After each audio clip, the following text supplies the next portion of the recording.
What is the difference between a prophet and a sage? A prophet has prophetic vision. They see. A sage hears, understands. And therefore, the prophet can only see so far. But hearing, you could hear much deeper and much more profoundly. So the prophet, as great as they are, they only see the lower dimensions or the internal aspect of the divine when it comes to Nihim, Netzach Hod Yesod, Malchus, the lower levels of the divine. While the sage, the Kabbalistic sage, is able to understand more deeply and comprehend more. And we see ourselves, just parenthetically, when we engage in a certain circumstance, when we see something, seeing is believing, but the depth of what we saw, we have to then process it through our minds and of understanding. And that's sort of like what we hear, so to speak. We can gain more depth as a result. However, seeing makes more of an impact.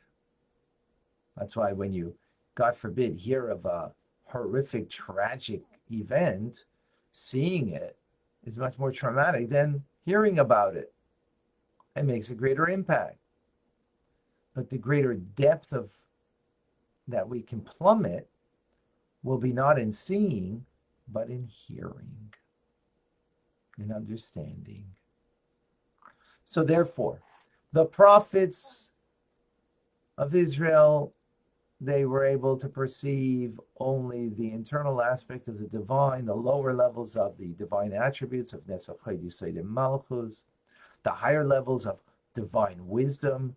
They were only able to get the external aspect. As opposed to the Kabbalistic sages, their perception was not through seeing and prophetic vision, but understanding the divine. And in understanding the divine, they were able to plummet more deeply as a result. So therefore, when it comes to Torah and its commandments, well, Torah comes, as the Zohar says, derives from Chokhmah, divine wisdom.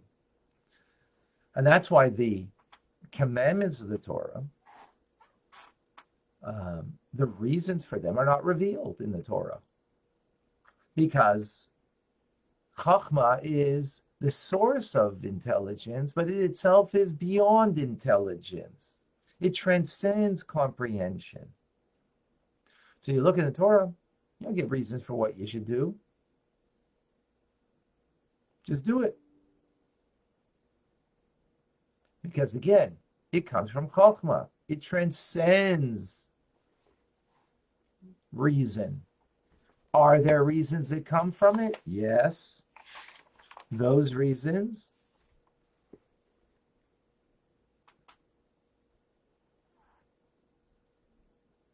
are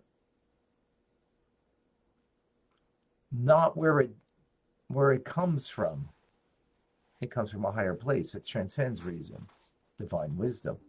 Even the narratives of the Torah, even the rebuke of the Jewish people in the Torah, all of it is divine wisdom, meaning transcends reason and logic. From there, it descends into reason and logic, but it's not pending on it. And we see that very clearly how Torah transcends logic, is that sometimes we have words, the way it's written and the way it's pronounced is different.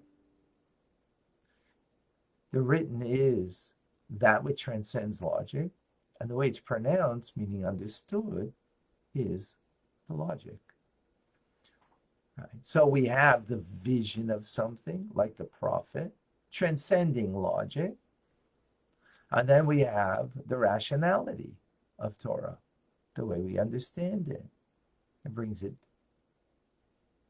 to a deeper place.